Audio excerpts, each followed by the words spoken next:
This is a 1978 Sachs Westlake Moped, and we'll take a look at this. Pick this thing up.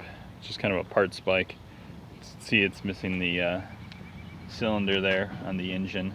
It's got the carb hanging by a couple of cables there, but the bike's probably, I don't know, maybe about 80% complete.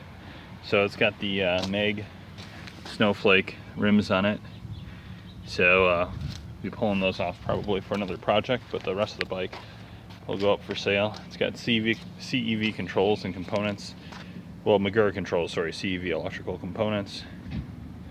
Almost 3,000 miles on this, so that's medium mileage. See, it's missing the flywheel cover.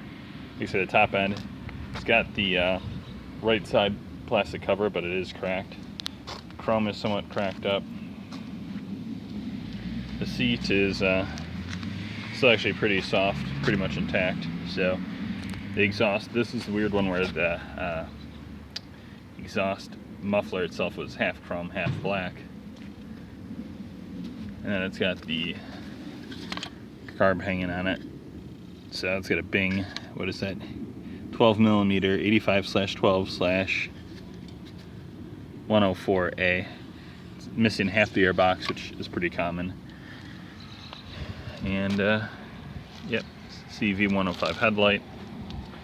So if you see any parts on this bike aside from the rims that I'll be using for another project, everything else will be for sale. The engine bottom end, covers, etc. You can shoot me an email at rustbeltcycleparts@gmail.com. Thanks for watching.